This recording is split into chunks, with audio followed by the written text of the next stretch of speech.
Hey, Chris. I thought you said we're not doing this. Hey, Chris. I thought you said we're not doing this. Just say, hey, Kayla. Hey, Kayla. Have you ever heard this song? Oh, yeah.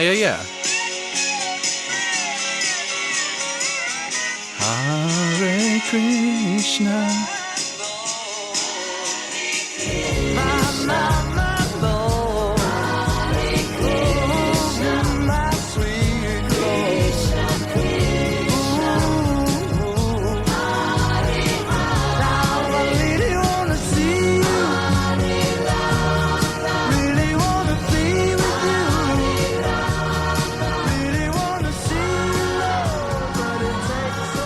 You ever heard that song?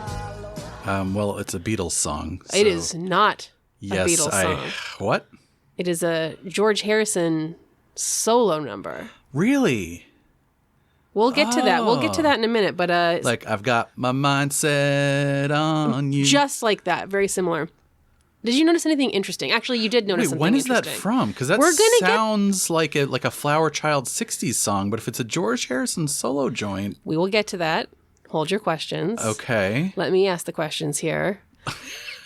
You noticed something interesting immediately when I started playing the song because you kind of started singing along and you started saying Hare Krishna, Hare Krishna. Yeah, because it's like is that the chorus or the back? What is that? In like the backing vocals, George Harrison sings Hare Krishna, Hare Krishna, Krishna that's Krishna, his voice? Hare Hare, Hare Rama, Hare Rama. What do you think that is? I imagine it has to do with Hare Krishnas. What are Hare Krishnas? They are those guys that I'm told are at the airport. Hold that thought. I'm actually going to answer the question. All of my asking you questions, Do it's you all even performative. need me here? No. Am I just an appendage of the podcast? Yes. Let me answer. At least I'm good looking. Let me answer these questions with a story. Okay. That's my favorite way to answer questions. In 1968, 6 devotees were sent by their spiritual leader to London to establish a presence. This group had experienced much success in gaining followers in San Francisco and New York and were looking to expand their presence overseas and build a new temple. Based on their leader's blessing, the group decided to seek out George Harrison, now one of the most famous men on the planet, to see if he could help them. George was approached because he was widely known to be, of the Beatles, the most interested in Eastern spirituality, particularly Hinduism. I didn't know that. As well as meditation and Indian classical music. Okay. It was George Harrison, after all, who introduced the Beatles to sitar music, LSD, and transcendental meditation. Really? I did not know that he was like their on-ramp to all that stuff. Who better than he to help this group establish a foothold in the UK? The group struggled financially early on, only able to establish a temporary temple in a warehouse at first. But when they finally arranged a meeting with George Harrison in December 1968, he greeted them with these words. Hare Krishna, where have you been? I've been waiting years to meet you. George began spending time with the devotees and the new followers they were slowly recruiting in their warehouse come temple, as well as the Beatles' Apple Corps recording studio. George was well-versed in kirtan, or communal chanting present specifically in Indian religions due to his visits to India, and he himself started playing the harmonium during kirtan at this warehouse. What's a harmonium? It's like that thing that goes... It's like that. A trombone, okay. It's like a musical instrument. An accordion? I think so. I don't know. Google it. We'll put it on our Instagram. He started playing the harmonium during kirtan at this warehouse and eventually called the devotees one morning, inviting them to Abbey Road Studios, telling them, you're going to make a record. That recording, Hare Krishna Mantra, an adaptation of a 5,000-year-old chant, would go on to be a hit single in the charts in 1969 and was a precursor to George Harrison's next hit using the chant Hare Krishna now as a solo artist, My Sweet Lord, the biggest selling single of 1971. Son of a gun. Okay, 1971, that's close enough to like Flower Child era that the style makes sense to me. The style makes sense. And as you originally guessed, those 6 devotees that originally approached the Quiet Beetle in 1968 were none other than a highly visible new religious movement almost synonymous with the hippie movement, the infamous Hare Krishnas.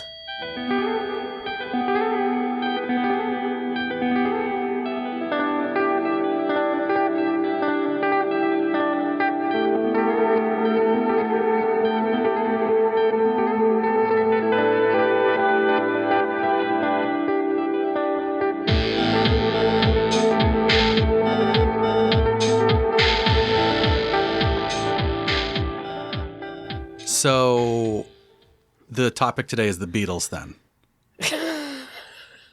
Yes. Are they a cult? Because, I mean, definitely, right? The Definitely. end, for sure. I mean, certainly they have a cult well, actually, I wouldn't call that a cult following. Yeah, they fail on the niche criteria. Never mind. Yeah, they're a religion. The Beatles are a religion. Welcome to Cult or Just Weird. I'm Kayla. I'm a television writer. I am Chris. I'm a game designer and a data scientist. Welcome to Beatles Chat. It's not Beatles Chat. Welcome to our podcast. We're glad to have you here. I'm excited to talk about this topic today because it is the Hare Krishnas are one of the most like stereotypical groups when I think mainstream people maybe think about quote unquote cult, and they were really like hyper present and hyper visible in the 1960s and 70s and have since become much less visible. So I'm excited to talk about all of that today. Do they wear robes? It feels like they wear robes, and that's why people think of them as a cult. It's always the robes. It's the robes. It's the matching clothing that people just have a hard time grappling with. Like, I feel like if I wore robes, people would be like, is that guy in a cult? They would just think you were the second coming of Jesus because of your hair and beard combo. Oh, yeah, that's a good point. That would be a cult. Before we get into our topic today, is there anything we need to address? Any business, any banter that you want to get off your chest? Or are we ready to just dive in? I have so many things I need to get off my chest, but I will spare our audience most of them. I will say one thing, but first, we do have to thank our latest addition to the Patreon family. I want to say thank you to Paige for joining the ranks as a cultist. We really appreciate your support on Patreon. Thank you to all of our Patreon patrons. We love to have you there. We love to do bonus episodes and polls and little behind-the-scenes things. And you also get access to a special tier of our Discord where we have conversations just for Patreon eyes. But if you're not a patron, you can also head over to our Discord. There's a lot of stuff going on there. Check out the memes channel. It gets weird in there. I like it. Yeah, so we'll remind you again at the end of the episode, but for sure, you should go check out our Discord. We have an invite link set up on all of our socials. You can go to our Linktree. You can go to our Facebook. You can go to our Twitter profile. You can go to our website, and there's a link to invite to our Discord. Anywhere there. It's pretty active in the Discord. It's pretty fun. We would love to have you there. And that's where we talk about these episodes. So if you want to talk about the episode later, head on over. And thank you, of course, specifically to our newest patron, Paige. All right, this is something just real quick, because I think we have a bunch of Gen Z listeners. I just want to say I feel bad for you guys. Kayla, I talked to you about this like a week or two ago. There's so many TikToks out there where it's like, what if like Jesus used Gen Z language, or like here's a boomer or millennial using Gen Z speak, and these TikToks are funny because it's like Jesus saying like, and then Jesus said to the chat, "Don't worry about taking L's, for those L's will become W's and it will be lit." It's just stuff like that where it's like using like Gen Z lingo a lot, and it's very funny. But I also feel bad for Gen Z because they are growing up in an era when like every other generation has access to TikTok and access to the internet, and everything's like free flowing information. And so like they can't hold on to any of their own lingo for very long before like everybody else is using it. And we didn't grow up that way. Like when I was growing up, there was like the internet was like Prodigy. Like any youth lingo that I had as a youthful millennial was like confined to the youth, and it didn't spread to the older folks, the older generations very quickly. But now it's like the opposite of that. It spreads so quickly, and I just kind of feel bad for Gen Zers because like they don't get to keep their own lingo. It just immediately is like, listen to this Gen Z silly stuff that boomers and millennials and Gen Xers say. I don't know. Just been something on my mind. Nothing to do with cults, really. The cult of Gen Z. The cult of Gen Z. You guys can't keep your own rituals. We steal them. I'm so sorry. Your rituals are getting appropriated. Okay. Before we jump into the topic today, before we jump into the Hare Krishnas, if you're ready. Oh, I've never been more ready. Let me finish telling you the story of my sweet lord. Oh. Okay. So first of all, the 6 devotees that hooked up with George Harrison eventually grew their following with his help into the Radha Krishna Temple, the headquarters of this group in the UK. The song My Sweet Lord was written specifically in praise of the Hindu god Krishna, whom the Hare Krishnas worship. But its intent was to illustrate how all religions are essentially branches of the same tree.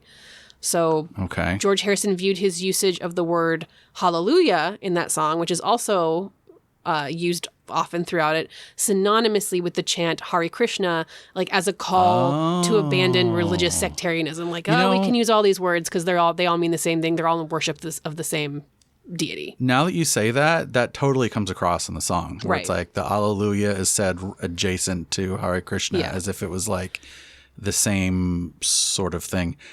So real quick though, so the Hare Krishnas didn't have a presence in the UK prior to this engagement with George Harrison? Correct. So that was like their in for all of UK. Correct. They were big in the States by this point. Okay. But they had yet to establish a foothold in Europe. All of Europe. Oh, wow. This was, I think, their first endeavor overseas. Yes. Well, that's I guess George Harrison's a pretty good promo guy. I mean, it worked. Yeah. He said in his autobiography he wanted to show that those two phrases meant, quote, quite the same thing. Mm-hmm. And he also admitted to wanting listeners to start chanting along with him, quote, before they knew what was going on. That'll get him. The desire to establish all religions as one and the same wasn't just influenced by his relationship to the Hare Krishna movement, but also to his study of Swami Vivekananda and Paramahansa Yogananda. Oh. The latter who you might remember from the episode where we covered Self-Realization Fellowship. And I even think I think we talked about it, one of George Harrison's like memorials or funerals or something after he passed may have taken place at the Self-Realization Fellowship shrine that we visited. Oh. There were like multiple celebrity like memorials there. I think he might have been one of them, but I could be wrong. Call back, baby. Yeah. The song My Sweet Lord also contains an ancient Vedic prayer as the song continues, like kind of also in the background where they talk about like guru, blah, blah, blah. This was intended to be, that prayer is intended to be recited by a devotee in dedication to a guru. Huh. It's not a bad song, really. It's a pretty good song. Oh, it's not a bad song? Is that what you're saying? It's pretty good. My Sweet Lord is George Harrison's most popular song from his solo career. Rolling Stone ranked it 454th on their 500 greatest songs of all time. Ooh. And it reached number one in Britain again after Harrison's death in 2002. Really? And it's a song explicitly referring to a group most mainstream people would consider a cult. Boy, cults know how to make music and cook vegetarian food. We'll get to that. So, let's get into it. Who or what exactly are the Hare Krishnas? Well, my friend, a good place to start would be telling you that isn't their name at all. What? That is a colloquial term used. Is it an exonym? I think that they're not like offended by being called Hare Krishnas, and I think they probably colloquially refer to themselves as it, but it is I think it is an exonym used to refer to them based on the group's tendency to chant the Hare Krishna mantra in kirtan in public settings. So that mantra in My Sweet Lord, Hare Krishna, Krishna Krishna, Hare Hare, Hare Rama, Rama Rama, Hare Hare. That is the specific chant that they would do in public, and hence they became known as the Hare Krishnas. Interesting. So that sounds very, the whole thing you just said, like with the repetition, it's very like prayer-like, like it sounds like it's a mantra, it's a prayer, it's a chant, it's a meditation. We'll talk about it more in a little bit, but yes, you're on the right track. So this group that we're talking about is in fact actually called the International Society for Krishna Consciousness, or ISKCON, ISKCON. No way. So that's their real name the whole time? Yeah. Oh my God. The whole time.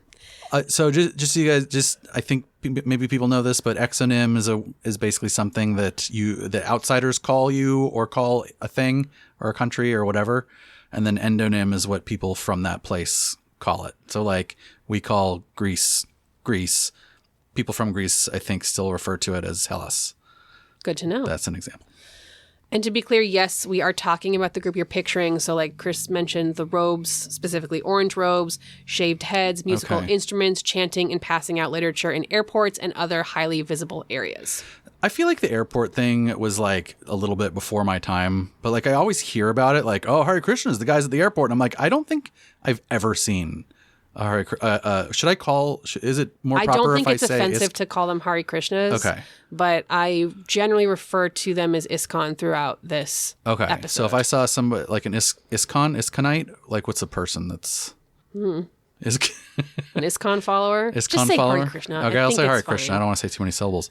Yeah, I don't know if I've ever seen a Hare Krishna at an airport, like maybe once. I don't know. We'll get into it, but eventually there were, specifically like at LAX and probably other airports, specifically rules and laws were eventually put into place, partially to remove the Hare Krishnas from like being kind of so annoying. Were they like aggressive, sort of like... They're not like mean aggressive, but they are like, they're loud and they're doing their thing and they're passing out literature. Like they were at the time. Things have changed a lot since the 1970s, but they were very much trying to be visible and be attractive and be like passing out literature and doing kirtan in public spaces was a really big part of this. And eventually, they were kind of moved out of public view or put into areas of airports that were like, this is where the charities can go. I see. And they also eventually would decide to not be so visibly distinct when trying to share the word. But yeah, like you, I don't think I've ever seen that kind of site in public. Like the references were kind of the extent of my knowledge of ISKCON. Like I'd heard like maybe some hushed bits of gossip between my parents about like, oh, so-and-so's sister left the family and gave all their money to the group. Or like I saw a parody in, like I distinctly remember a parody of them in cartoons like Rocko's Modern Life. Mm-hmm. And I know that they were largely considered a cult by the mainstream of our parents. And I knew that they were somehow associated with hippie culture, but like until we moved to this current apartment, I never really thought much about them. Wait, why this apartment? Because one day we turned a corner 5 minutes from home and drove by a large building with a sign, International Society for Krishna Consciousness of Los Angeles. Oh. And I won't lie, outside of a moment of like, whoa, cool, we should do them on the show, I also didn't think that much about them again until... Okay, Kayla, there's a lot of stuff going on in LA, all right? There is. But then one day, I was searching on Yelp for good vegan food nearby. Wait, did they do it too? What was the other place we went to? Loving Hut? And what the fuck? I found a restaurant a couple minutes away. Everyone, and the Source family. What's going on? Everyone was raving about this restaurant called Govinda's. And I quickly learned that this restaurant was inside the ISKCON temple. And immediately I knew we had to go. Can you please explain why this is a common thing? Why is this a thing? I don't know why it's a common thing. I think we've talked about that on the show before. But I will get to why this is a thing specifically for ISKCON. Okay. Should we have a spin-off show where we just go eat at cults and then just talk about the... Yes. And just like review the food or something? Yes. All right. You heard it here first. Cult Chow with Chris and Kayla. Cult Chow, because we're dogs. Yeah. Before we can head anywhere and eat anything, let's learn a little bit about the history of the group, what they believe, and who their charismatic leader is or was. So George Harrison. It was not George Harrison. Oh. He was a acolyte, but he did also like... He did a lot for them. A high-level acolyte. What is ISKCON? Okay. In their own words from their website, quote, the International Society for Krishna Consciousness, otherwise known as the Hare Krishna movement, includes 500 major centers, temples, and rural communities, nearly 100 affiliated vegetarian restaurants, thousands of... What? Yep. Okay, first of all, 500 surprised me, and then 100... Okay, so just keep going. Thousands of namahatas or local meeting groups, and a wide variety of community projects, and millions of congregational members worldwide. Really? Although less than 50 years on the global stage, ISKCON has expanded widely since its founding by His Divine Grace, A.C. Bhaktivedanta Swami Prabhupada, in New York City in 1966. Oh, so they had only been around for like not that long before they started branching out to the George Harrisons of the world. Correct. ISKCON belongs to the Gaudiya Vaishnava Sampradaya, a monotheistic tradition within the Vedic or Hindu culture. Monotheistic. Hold that thought. Philosophically, it is based on the Sanskrit texts Bhagavad Gita and the Bhagavad Purana. These are the historic texts of the devotional Bhakti Yoga tradition, which teaches that the ultimate goal for all living beings is to reawaken their love for God, or Lord Krishna, the all-attractive one. God is known across the world by many names, including Allah, Jehovah, Yahweh, Rama, etc. ISKCON devotees chant God's name in the form of the Maha Mantra, or the Great Prayer for Deliverance. This is the classic Hare Krishna chant in My Sweet Lord, and that we've referenced a few times here. Sorry, my mind is like, I'm like, you can see that, nobody else can see this, but my eyes are just like, keep widening slowly and widening. Getting bigger and bigger. I just didn't know that they were, I didn't know that they were monotheistic. I didn't know that, so they consider Rama as to be the monotheistic Krishna, deity that is. But yes. Okay. Because my understanding was that in the Hindu tradition that Rama was like more like a Hercules, like a demigod, like heroic figure, but I also don't know that much. And then I have a third question, or maybe this is my first. Is this like white people appropriating like Hindu Indian stuff, or is this like more legit? That particular bit of it is not a white people thing. Okay. That we will again get into it, but that particular I don't want to like shit on anybody. I get it, because spoiler alert, the Hare Krishnas started in the United States. Okay, so they're but Western. They were started by somebody who came directly from India.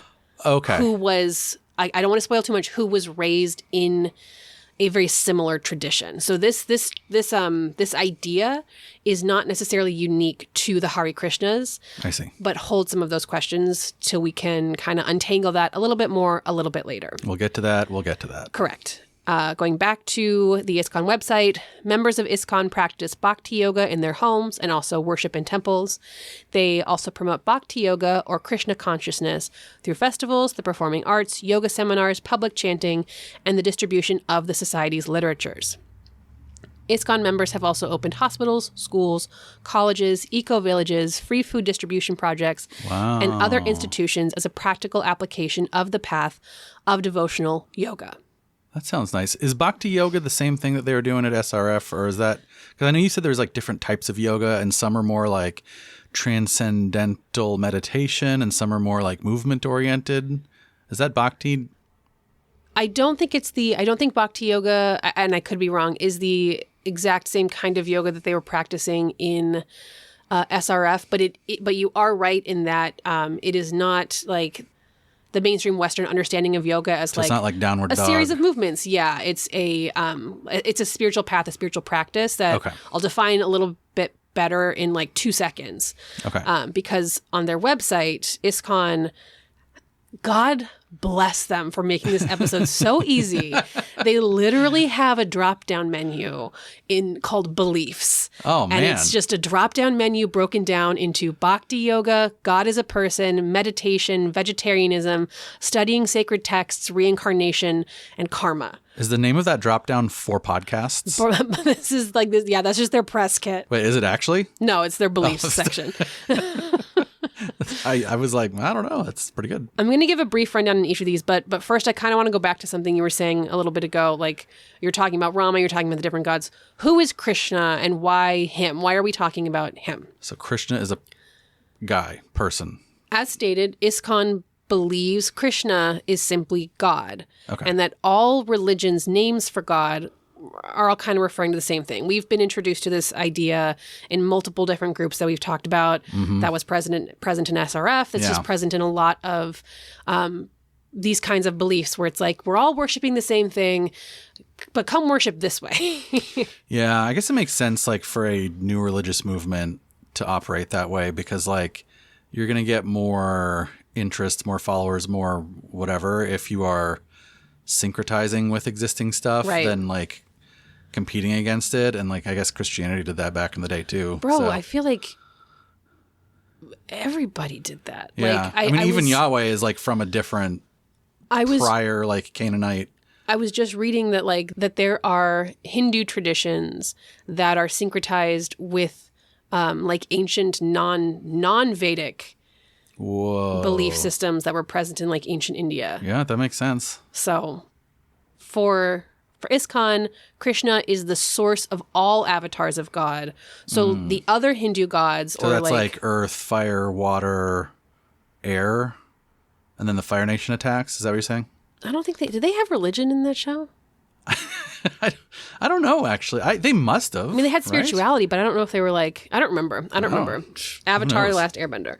So think of like, if you know a little bit about the Hindu traditions, there's it's a polytheistic tradition. There are a lot of other gods. The Hare Krishnas are saying, well, all other gods are kind of like a version of Krishna or an avatar of Krishna or like an offshoot of Krishna. Okay. And I think that this means that like any other gods appearing anywhere else are also just like all kind of coming from Krishna. He is the highest form of God. They refer to him as the Supreme Personality or Supreme Lord. And outside of ISKCON, Krishna is a major deity in Hinduism. He is an avatar of Vishnu, who is like another supreme being, just a little bit higher on the hierarchy. So in Hinduism, Vishnu's higher than I believe Krishna? so. Yes. Krishna is like the eighth avatar of Vishnu. Oh, man. There's a lot here. There's a lot here. And in the Hindu tradition, Krishna is a supreme god on his own, but he is one of many as opposed to like being the only. Okay. In Hinduism, he is the god of protection, compassion, tenderness, and love. And sounds like a good one. He sounds like, yeah, I like him. In Hindu-based religions, he is very popular and very beloved. And like most gods, in most religions, there are many, many, many tales about him in the mythology. And like for him, it goes like there's tales about him as a child, as like a young adult, as an adult, as a supreme lord. There's a whole slew of myths about him. And he is most often depicted, or most recognizably depicted, as a blue-skinned deity playing the flute. So you've probably seen him. Oh, yeah. So that's Krishna. That's who we're going to be talking about as we're talking more about ISKCON. Okay. So back to their beliefs, we're going to start with what you were just asking about, Bhakti Yoga. And that's spelled Bhakti, Bhakti. This is a spiritual path in the Hindu traditions focused on loving devotion towards a personal deity. And that deity in question for ISKCON is Krishna. Okay, so it's like specifically it's like it doesn't even sound like meditation. It sounds like some sort of like ongoing it's like a lifestyle almost. Yes, yeah. Bhakti Yoga is one path to spiritual enlightenment. The other paths including Jnana Yoga, Karma Yoga, and Hatha Yoga. I think Karma Yoga was SRF, but I could be wrong. They may have also been practicing a form of Bhakti. Is there going to be a quiz? Because I'm not going to remember all of them. Okay. ISKCON states, quote, "The path of Bhakti Yoga is developed through a variety of activities. These include mantra meditation, or the chanting the names of God, the study of sacred texts." Oh, so that's why they say Krishna, Krishna, Krishna. Res is not. Res. Yes, that's fine. Yes, that is why. Associating with like-minded spiritual aspirants, eating sanctified vegetarian food. Okay. And living in a way that upholds the principles of truthfulness, mercy, austerity, and cleanliness are all core practices for a life of a follower of Bhakti. And rockstarness. George Harrison. The next belief, God is a person. ISKCON refutes claims that God is formless or that the divine cannot truly be known or given a face. Glad that they like take a stance on that because like I kind of feel like it's a hard stance to understand, though, I won't lie. It still confuses me, but that's also because I'm not a religious scholar. Well, like, I imagine it's about as easy to understand as the Trinity. Yes. In other words, not. But, like, I do appreciate, though, the hard stance because, like, you know, for me, I'm like, well, you know, God could just be love or the infinite understanding of the universe. And, like, I appreciate that they kind of go like, no, it's a guy. It's a guy. It's this guy over here. This one.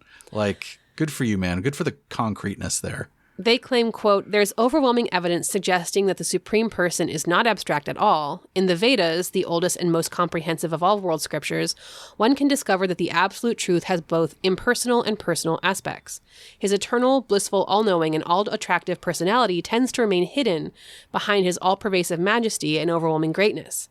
Vedic writing describes in detail the unlimited names, activities, opulences, and associates of the Supreme Person, both in this temporary universe and in the world beyond." So they're like, no, he's all around. He's here, he's here, he's here, he's here. Mm-hmm. He is concrete. You can have a relationship with him. It's great. Okay. So he's like kind of like a Jesus in that sense. I think so. Okay. But also Jesus was the Son of God. Now we're getting into the Trinity stuff that's hard to understand. Jesus, God, and the Holy Spirit are all just avatars of Krishna anyway, so don't worry about it. Okay.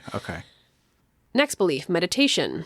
ISKCON believes meditating by chanting the name of God, like we mentioned, is the method of spiritual awakening of choice. Like, the idea is that our eternal souls have gotten trapped in a cycle of reincarnation via karma, which we'll talk about both of those in a second, because we have forgotten our relationship with God. And so by chanting the name of God, we can start to reawaken that like memory in our souls to grant us that reinstatement of the relationship to God and then joining him in, the universe beyond. The name of God is also how you get past the second trap in the Indiana Jones and the Last Crusade to get to the Holy Grail. Very similar concepts. This type of meditation that they're talking about can either be, hold your questions, japa. I'll do what I want.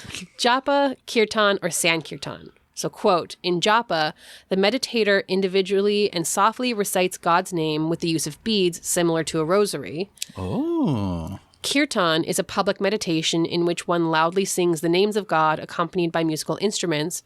When performed in a group, this is called sankirtan. Okay, so that's being annoying in an airport. Yeah. The main mantra that we talked about, the Maha Mantra or the Great Mantra, is also called the Great Mantra for Deliverance. So the three words in that chant, as we mentioned, are Hare, Krishna, and Rama. Okay. Hare, oh my God, we're getting into Trinity stuff here. Hare, see? Hare means God's energy, and Krishna and Rama refer to God as first all attractive, that's Krishna, and Rama all powerful. So chanting the Maha Mantra brings one closer to Krishna. Okay, so Hare is definitely the Holy Spirit. That's what it sounds like. The other two, though, don't quite. It sounds like more like they're brothers rather than sons, but it's one person. It's like two aspects. They handle they're two different jobs. Yeah, but it's the same like if guy. I cloned myself so that I could do like two different jobs. Right. Next belief, vegetarianism. According to ISKCON, they are sometimes referred to as the kitchen religion because they view cooking as a sacred experience. That is true.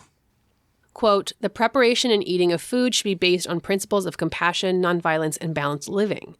Thus, Krishna devotees advocate a lacto-vegetarian diet, strictly avoiding meat, fish, and eggs.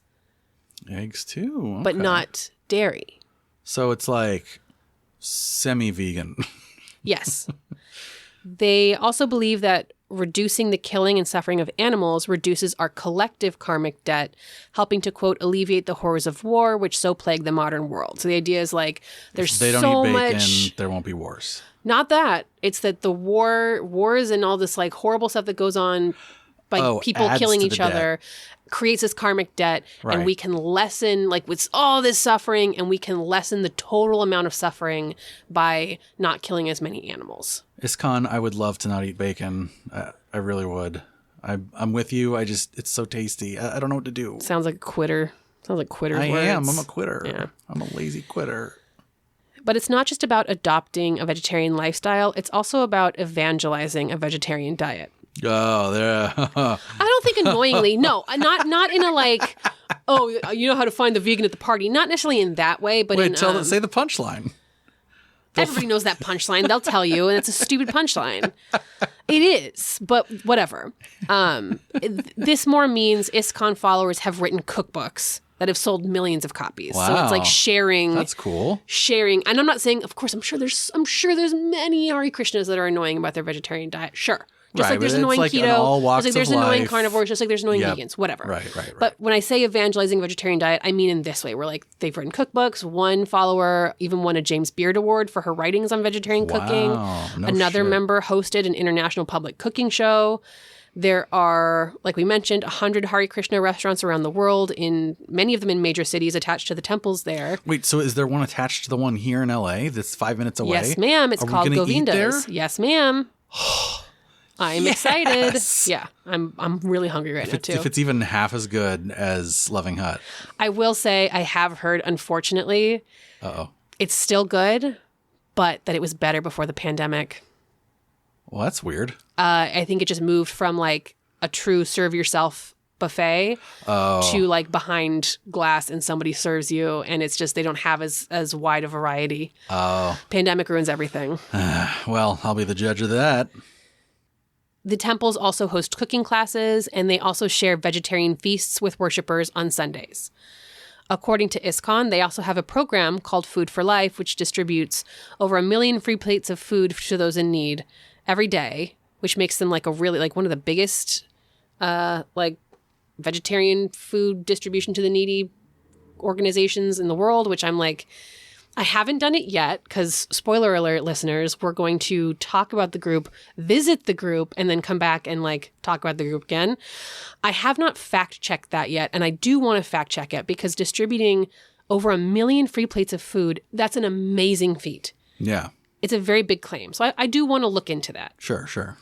They also run several farm communities in America and Britain that produce cruelty-free milk, ahimsa milk. So that's why they're able to be lacto-vegetarian, because they produce cruelty-free milk. And so, what's cruelty-free milk? Is that like they milk them in a less like aggressive manner? Like what? Unfortunately, the dairy industry is can be considered quite violent towards the cows, because it's like we have the cycle of we impregnate cows. So we're doing the impregnating. We remove the calves from the mother very quickly so that we can then harvest that milk. I think about half of those calves are immediately slaughtered. The other half are then put back into the same cycle. So it is a very, if you're somebody who cares about animal rights, that can seem like a very violent system. And so what they do is they have a different system. I don't know exactly the details the same way I know the details of factory farming. But I think that they're like, we don't do the slaughtering and we don't do the like taking the calves away from the moms and that kind of thing. So it's probably more expensive, but I don't know. Right. Okay. Next one, studying sacred texts. Pretty self-explanatory. The sacred texts in ISKCON are the Bhagavad Gita, a 700-verse Hindu scripture positing the existence of an individual self and a divine self within each being, or the dialogue that takes place between the human and the immortal in each person. And that text is Hindu in origin, right? Not Krishna in origin. Correct. The Bhagavad Gita, I don't know if it's Hindu in origin or if it's just like influenced Hinduism. I don't know who wrote it or why. I guess I'm going to look that up. You don't have to. Well, but now I'm interested. Yeah, it's specifically a Hindu text, or it's in present. That's where it originated, and it's present in Hindu related traditions.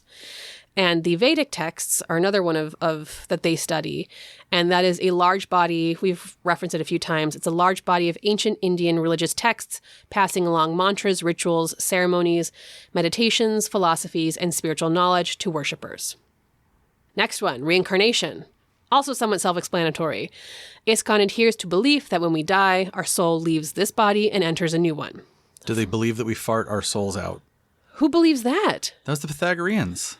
That they believe in reincarnation, but the way that it happens is our souls get farted out? No. That's why they don't eat beans, is because when you fart, a little chunk of your soul escapes with it, or as it. Well, maybe they should have been farting chunks. Well, no, you'd fart a chunk of your soul. It's not the... Farting chunks is That's gross. just pooping. They don't believe that. They believe something else. Yeah, okay. I imagine. From their website, quote, our present body is the result of a long series of actions and reactions in previous lives. The law that governs this is known as karma. Every action has a reaction. Our previous actions have produced our present body, and our current actions will determine our next body. Okay. Is that like if I'm good, then like the next person I hook up with is going to have like a hot bod? Is that what that means? No, the next person you be. Oh, the next person I be will have a hot bod. Yeah. Okay. Yeah, I'm not a religious scholar. I would like somebody who is a religious scholar to talk to me about the concept of karma, because I see a lot of like philosophical holes there where I'm like, okay, so you're telling me that if like bad things happen to me, it's my fault. I don't really like that. I mean, it sounds like what you're saying. Maybe it helps give meaning to the bad things that happen to you. I don't know. Yeah, I think that's something that we all like through our lives struggle to make sense of is... I must have done something in a past life. I say that all the time. Yeah. I mean, especially because like you're not saying, at least this is just me going off of what you said. I'm not a religious scholar either. But if something bad happens to me and I haven't done anything wrong, then you can explain that away by my past self having done something wrong. Right. Like at least I'm not to blame, right? Especially like... That guy is, and he's me. Right. I must have been Hitler in a previous life or else I would have won the lottery last week. Right. But yeah, I think it's that. I think it's like a way to explain the theodicy problem. Why do bad things happen to good people? Why do they? It's that, yeah, so it's not why do bad things happen to good people. It's why does evil exist? How if God is both good and all powerful, explain evil, bitch. I can't. The Hare Krishnas believe that this human form is the only one that can free us from the endless cycle of reincarnation by building a loving, devotional relationship with Krishna. Quote, as Krishna states in Bhagavad Gita 8:16, from the highest planet in the material world down to the lowest, all are places of misery wherein repeated birth and death take place. But one attains to my abode, never takes birth again. So the idea is that if you break out of this like cycle of misery by developing this devotional relationship, this loving relationship with Krishna, it will reconnect you to like God's kingdom essentially, and you will break out of this cycle and be there instead. So it's like that's how I escaped the Matrix. Yes. It's not dissimilar. But then you're just in a new cycle that you have to break out of. Well, according to the Matrix, I don't think according to... It cycles all the way down, the baby. Vedic texts. That's true. That does happen. That's what's so great about the Matrix is that, like, they take that idea of it cycles all the way down and, like, really run with it in the second movie. Whatever. It hurts. This is not about the Matrix. It's so painful. Yeah. It's great. Finally, the last one in their beliefs drop down, karma. Literally, karma means activity. The law of... Really? Yes, it just means activity. Like the idea that you do something and then something happens. You do an activity and then there's a consequence. The law of karma dictates the consequences of our actions. Be good, get good stuff. Be bad, get bad stuff. It gets more complicated than that, so I will go ahead and let ISKCON explain over a series of paragraphs. Quote, karmic reactions include not only things that happen to us, but determine our health, wealth, intelligence, physical appearance, and social status, as well as our personalities and inclinations. While we have some degree of freedom to choose our current actions, our choices are influenced by our nature or personalities which have developed from our previous actions. Karma thus locks us up in a cycle of action and subsequent reaction. As long as we are in this cycle, we will experience both happiness and distress. Even if we act in a pious way, we destine ourselves to accept another material body at death to enjoy the reactions to our materially good actions. As long as we accept a material body, we cannot avoid the miseries of disease, old age, and death. So if I'm really good, what do I reincarnate as? Do I reincarnate as like a billionaire with yachts? Or I don't know. Because I feel like they're miserable too. So would I reincarnate as the guy that holds the towel for the supermodels when they shower? Probably just a guy who like has nice things happen, who like doesn't have a dead kid and like has a nice life. Oh man, that'd be rad. Just like a normal guy. That's the best we can hope for is that like, hey, this is all right. Fortunately, karma is temporary. I hope that if we leave the joke about a dead kid in, I hope that anybody leave that. I'm just saying, I hope that anybody listening understands that we are speaking from a place of experience, not making a joke about people who are bereaved parents. Oh yeah, We're making a joke on our own benefit. We're making a joke about bereaved parents that are us. Fortunately, karma is temporary. We can break free from its bonds by performing spiritual acts in service to Krishna. Such acts of devotion, or bhakti yoga, purify the soul and gradually awaken our spiritual knowledge and innate love for Krishna. Thus, both our karma and our long-standing desire to enjoy life within the illusory material world, the root cause of our bondage, are destroyed. So even your this is me talking now, even your happiness, even your like, whoa, this is great, even that is keeping you locked in a cycle of misery.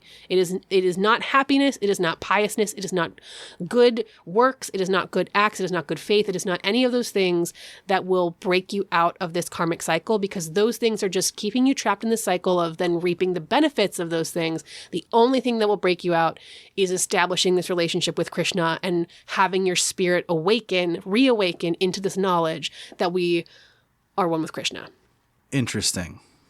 I kind of like, part of me is like, that hurts my brain. And part of me is like, that's really interesting and cool and like makes a lot of sense. That's exactly kind of what I'm doing right now in my head. I'm kind of going back and forth between like, that makes a ton of sense and whoa, like it's, I guess from an outsider's perspective, my bias was to think of reincarnation as sort of, that is the point, right? The point, and as like, if I'm reincarnated, then my literal afterlife will exist. It'll just be here on Earth. Right. And my reward in said afterlife, just like my reward in like a Christian afterlife in heaven, would be based on my actions in this life. But what you're saying is that in the Krishna, Hare Krishna ISKCON estimation, that reward punishment cycle is there as explained, but there's also this like off ramp. And it sounds like my interpretation is that the off ramp has to do less with like good and bad and more about like transcending into some, beyond good and evil, to, for lack of a better book title, like that's my understanding too. But the interesting thing is that like, it seems as if the practice of bhakti yoga, at least as described by ISKCON on their website, the practice of bhakti yoga does also include like good works. So like I say, along with these beliefs, the group also undertake various activities, including participation in a variety of arts, including music and kirtan, educational programs, festivals and holidays, eco-villages, cow protection, multiple daily worship activities at their center, and a weekly Sunday love feast open to all that includes music, worship, lectures, and the sharing of vegetarian food. So they do a lot of like traditional worship and good works, and that's all part of the bhakti yoga. Like, that's part of establishing this relationship with God. Okay, so I know you might not be able to answer. You probably won't be able to answer this, but like, are they doing the good? Are they doing the like Hare Hare Hare Krishna Krishna Krishna as their off ramp into the cycle breaking, and then they're doing all the good work stuff as like but just in case I don't break the cycle, I want my next life to be awesome. Is it like that, or is there also some element of like doing good, if you do enough good stuff that helps you with the off ramp versus helping you have a better next life? I think it's saying that like these good works are part of building that relationship with Lord Krishna. And like, then there's like a secondary side effect of giving me a next life that's good if I don't know if they're sitting there thinking about like, ooh, I hope this is good karma. I don't get the sense that they're even necessarily thinking about that. I think it's just the big emphasis is on building a loving devotional relationship with Krishna. And I think that the loving devotional actions manifest as these like traditional worship, the holidays, the festivals, the music, the meditation, and also is like sharing food, doing educational services, doing the cow protection, doing the eco villages. It's like living in a way that manifests that like loving devotion to your chosen deity. Does that make sense? It does. I think I'm still a little, maybe I'm just trying to like categorize and pin things down in like a, Western science sense that just isn't going to work. But I'm wondering also if like when we visit on Friday, will people be willing to talk to us about their beliefs, do you think? I don't want to talk to any of these people. I do. I have questions. I tried to set up like somebody to talk to. I tried to set up like a tour. I tried to reach out to them to have like official on record, and never, at the time of this recording, nobody returned my calls and emails. So I don't know. I also don't necessarily bring a mic just in case. Yeah. So I'm not sure. I think we're gonna have to see how this plays out on Friday. Can't wait. Okay, there we are. We did it. The beliefs generally of ISKCON, or the Hare Krishnas in their own words. Okay. Do you feel like you have a little bit of an understanding of their faith? Like, do you have any other questions? No, I have. I mean, I asked you a bunch of questions in line. So no, not at this time. But I feel like I have a much greater understanding of ISKCON. I still think I do have maybe some questions, but I have a much greater understanding. I have a question. For me? Oh, well, not for you. Just in I had a question at this point. What's your question? My question was, are the Hare Krishnas Hindu? And if not, what's the difference? Yeah. The answer, apparently, is yes and no. Oh, okay. I was going to guess no, but I guess yes and no. Oh, God damn it. Why can't anything just have a simple answer like God is a person? See, that's what I liked. So ISKCON can be understood as an offshoot or schism. Schism? Oh, but that's how you know Hinduism has made it, not Hare Krishnas. Yes. They need to have their own schism. Correct. I don't know if they have that, but they definitely schismed off from mainstream Hinduism. They are a branch of, I mentioned it before, Gaudiya Vaishnavism, which is a movement that began in 1500s India, started by Chaitanya Mahaprabhu, a believed avatar of Krishna, who promoted the worship of Vishnu through bhakti and sankirtan. So bhakti, again, we've been talking about, and sankirtan is the public singing and chanting. Good friend of mine's named Chaitanya. It's a good name. Shout out to Chi-Town if you're listening. ISKCON's belief in Krishna as the supreme personality from which all other gods manifest classifies them, like we said, as a monotheistic belief, whereas traditional Hinduism is polytheistic. They share many origins, particularly in the teachings and beliefs in the ancient Vedic texts and the Bhagavad Gita, but in many ways, ISKCON is explicitly not Hinduism. Seems like the monotheist thing really puts them at odds. That's a big thing. We'll also talk more about the founder later, but when he was alive, he was quoted as saying, quote, "There's a misconception that the Krishna consciousness movement represents the Hindu religion. Some Indians, both inside and outside India, think that we are preaching the Hindu religion, but actually we are not. The Krishna consciousness movement has nothing to do with the Hindu religion or any system of religion. One should clearly understand that the Krishna consciousness movement is not preaching the so-called Hindu religion." End quote. Okay, that sounds pretty clear. It was made clear during his life that ISKCON was not a form of any particular religion, Hindu or otherwise, probably partly allowing it to be practiced by anyone of any faith in that very classic strategy. But because it shares so many origins and similarities with Hinduism, there can be some confusion. And there is some it's not Hinduism technically, but it is in the Hindu tradition in a lot of ways. Yeah, it sounds like it's beliefs-wise, it's partially Hindu, and culture-wise it shares a lot, but it's not technically Hindu, but it's, you know what I mean? It's right. Hindu stuff without all of the the Hindu, without the exact copy of Hindu DNA. Right. Agreed. Speaking of the founder, let's talk about him for a minute. A.C. Bhaktivedanta Swami Prabhupada, or as his followers refer to him, Srila Prabhupada. He was born Abhay Charan D. on September 1st, 1896 in Kolkata, India, to a merchant family. According to Bengali traditions, his parents had an astrologer read his horoscope, or horoscope, as I said in my notes.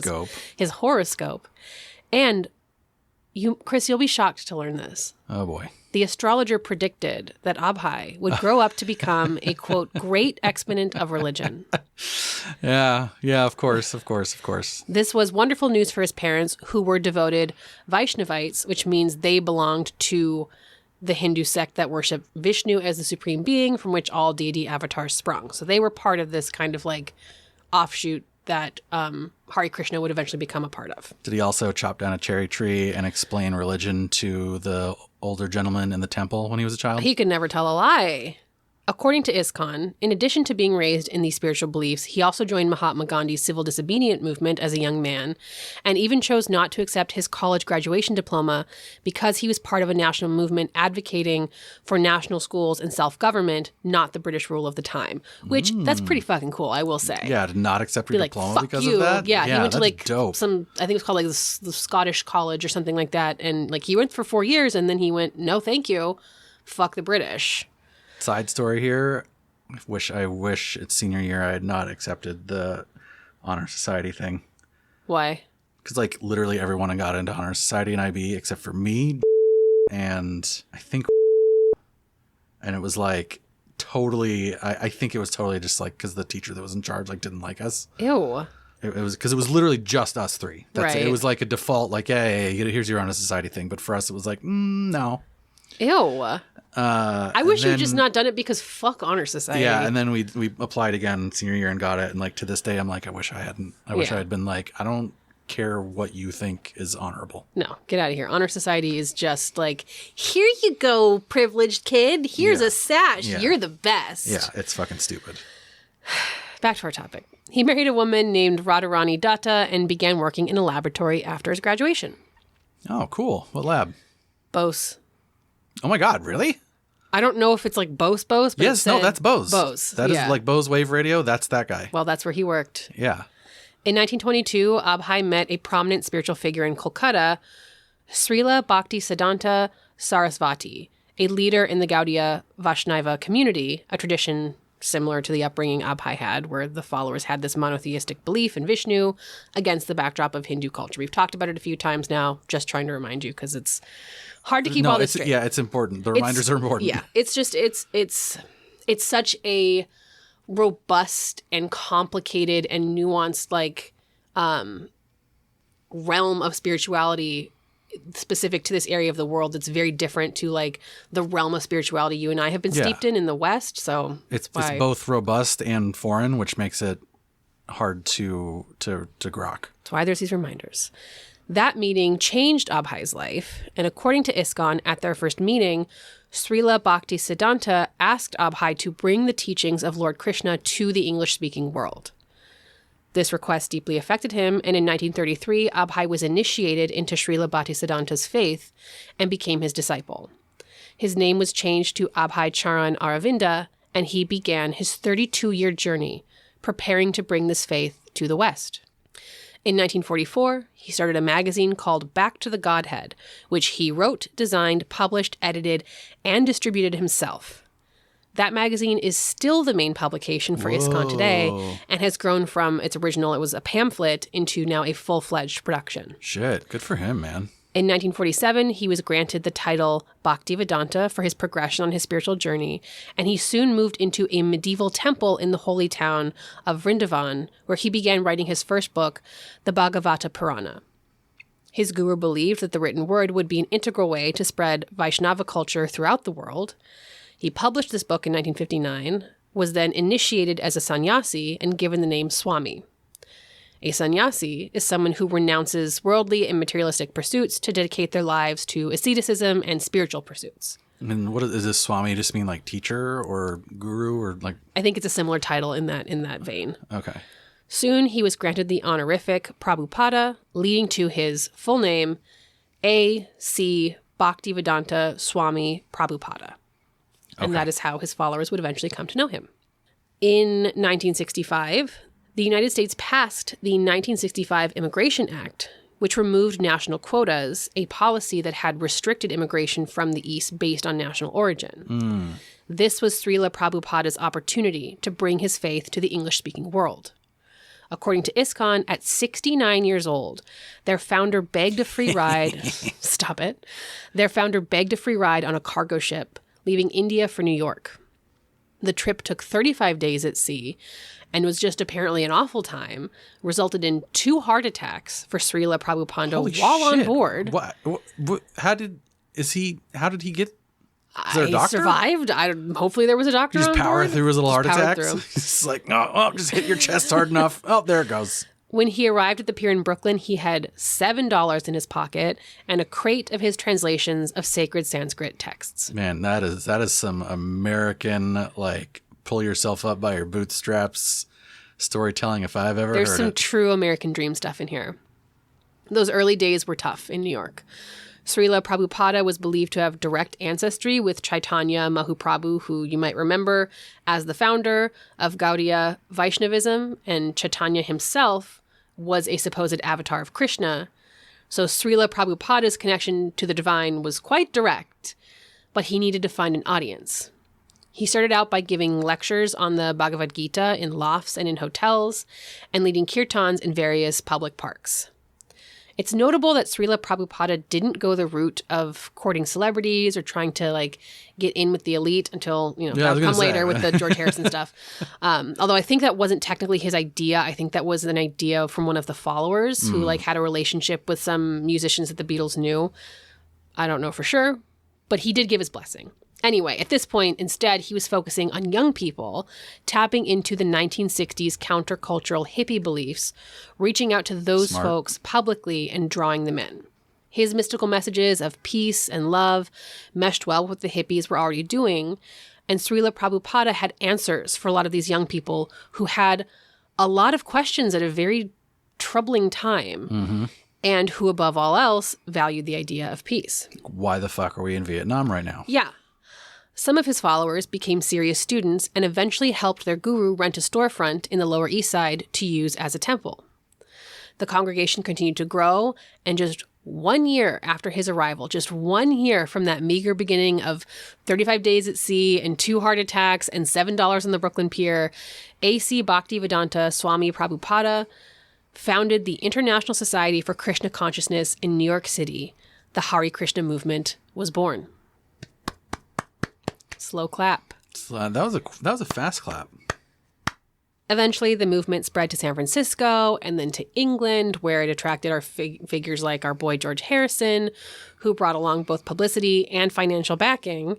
And in the years since, ISKCON has created over 800 centers around the world, as well as farming communities, eco-villages, and, remember this one, boarding schools, amassing millions of followers.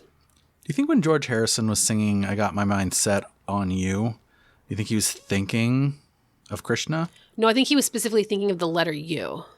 Oh, set on the letter U. Yeah. Okay. Which mysterious was an episode of Sesame Street. Was it seriously? I think so. No. That was, I'm sorry. That was a... I really got a hold on you. It was? You really got a hold on me? I really got a hold on you? I don't know. Somebody sang a song that had the word you in it and then went on Sesame Street and it was about the letter U. One of these songs. Maybe it was George Harrison. I don't know. A.C. Bhaktivedanta Swami Prabhupada's predicted mission of bringing Vaishnavism to the West had been fulfilled. He died at 81 years old in 1977, but the Hare Krishna movement continues to this day. Down the street. So, Chris, now that you've learned all about Srila Prabhupada, the Hare Krishnas, and the ISKCON centers the world over, are you ready to go visit the ISKCON center right in our own backyard? Mainly for the food, yes. I don't know what to expect, but we're going to try a few different things while we're there. When you say try a few different things, you mean like try different dishes? Oh, right? We're going to eat a lot of food. Okay. And we're going to see what we can find out.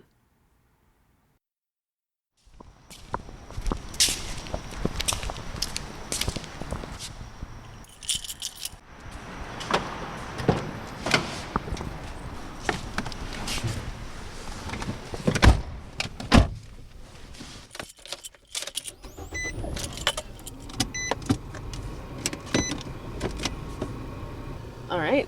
You ready for this? I'm always ready. Let's go, baby. You were born ready? Okay. Hold on. It's close, but I'm a bad driver. So how close? We've driven by it like 50,000 times. It's by the In-N-Out.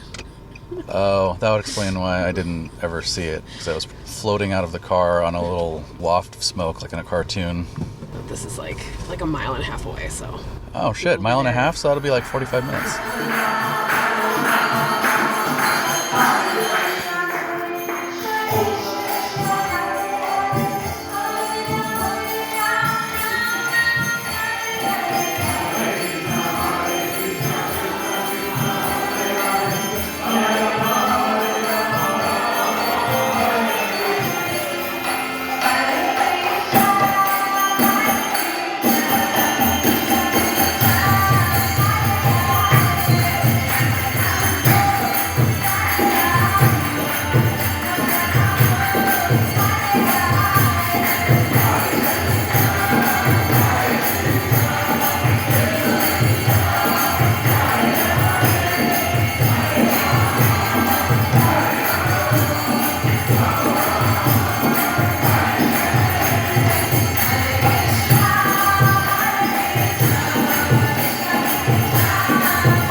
Chris, I know that you're not going to join me, but unfortunately, I think that I think I'm one of them now. Yeah, you say this every single time. You said this last time. You said this the time before.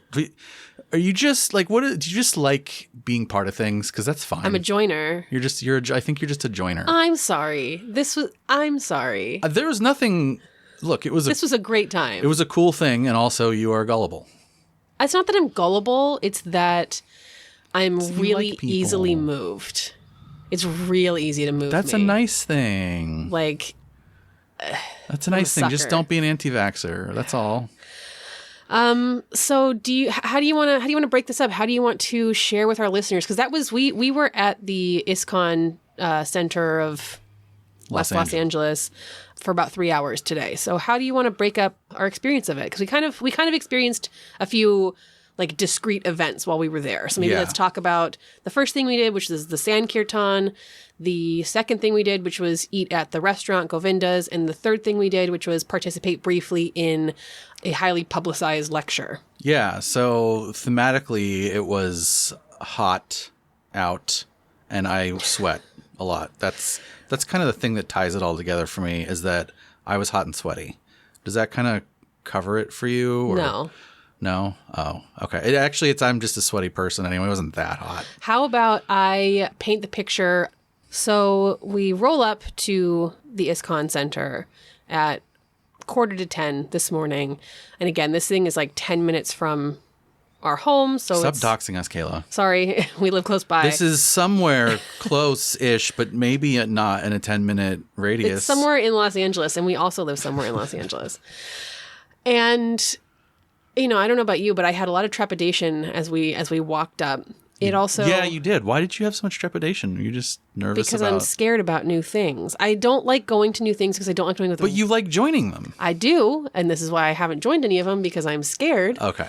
Because you never know what the rules are. You know what I mean? And there were rules. And it was... You're so weird because, like, sometimes you're like, fuck the rules, but you're like, I'm also scared of rules. I'm not afraid of... Okay, fuck the rules that come from authority. Yeah. And also, I want to respect the All rules. Rules come from authority. Okay, rules is a hard word, because what I mean is the customs or the, like, what is expected of you as you participate in a space. So you didn't want to be disrespectful. Yeah, it's not that you were afraid of consequences, it's that you were afraid of, like, being disrespectful in somebody else's space. I don't want to fling open the door and they're like, oh, you're early, or oh, you're late, or what the fuck are you doing here? You need to just fling open the door, have it slam. I'm here. So I don't want to do that. Pause your chanting while I find a seat. So we start walking up, and it became very clear very quickly that the ISKCON Center was much larger than I expected, and also included apartment complexes. Yeah, it wasn't just like one building. It was like the whole street. By the way, I also I don't want to go someplace and be disrespectful either, so I share that nervousness even though I make fun of you. I also just, in general, I like to know what is expected of me when I enter somewhere. Like, sure. It's really hard for me, and for everybody. I'm not special. It's very difficult to, like, sign up for, I'm going to take a Zumba class at, the Y. I get really anxious about doing that because I'm like, okay, well, am I supposed to talk to people? Am I not supposed to talk to people? Shoes on, shoes off. What am I supposed to do with my hair? Where am I supposed to stand? Can I put my water bottle here? Am I supposed to get a locker? Yeah, any small error would be just the end of the world. Just the end of the world. This was not the end of the world. This was pretty a welcoming environment. So yeah, it did feel like I was stepping into, I expected it to be pretty small or like low footprint, but this is a pretty big footprint. The location is a pretty big footprint in the neighborhood. It's specifically a shoeless footprint. Yeah, specifically a shoeless footprint. So we walk up to kind of these, there's a few steps and these big gold front doors for what is clearly the temple part of the ISKCON Center.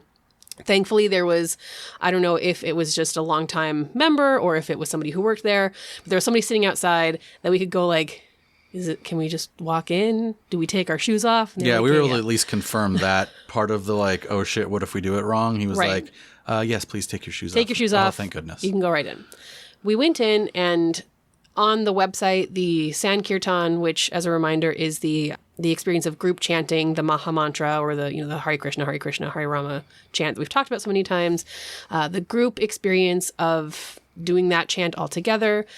We got there right on time, essentially, and... We're so good. We're so good. There was how many people in the room? 8? I think that might have been the first time I was on time to anything. Yeah. There was so there was 4 people sitting down doing the chant primarily, and then there were like a couple people on the perimeter, including ourselves. So at first, when we say sitting down on the floor and in the perimeter, this is it's an open space. It's an open space, inside four walls and a ceiling, but it's a big open chamber essentially that is their temple. There was a stage equivalent that acted as the altar, which had what looked to be like 3 kind of dioramas depicting Krishna and I think some other versions of Krishna.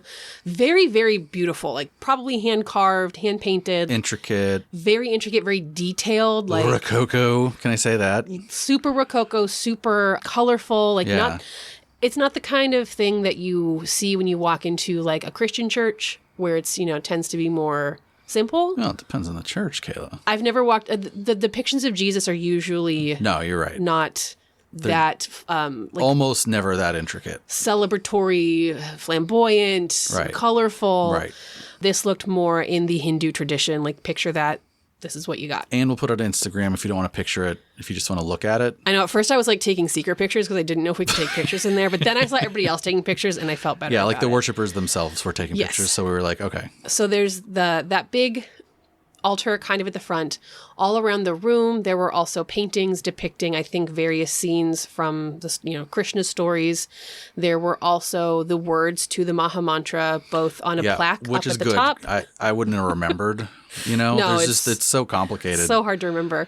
And then it was also on banners all the way around the room. And my favorite part, did you notice this? My favorite part was there were at least one, but probably several, like little porthole windows up at the top.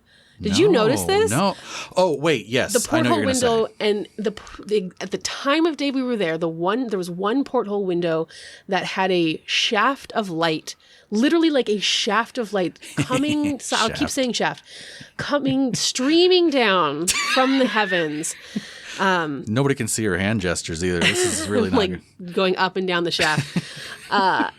It was beautiful, though. It was beautiful. And the shaft, the beam of light, I'll change it. Thank you. The beam of light landed exactly where the person who's leading the kirtan was sitting. Yeah. And I saw that and I was like, is that intentional? It was beautiful. Like, it was amazing. Do they do this at this time of day and put that porthole there on purpose?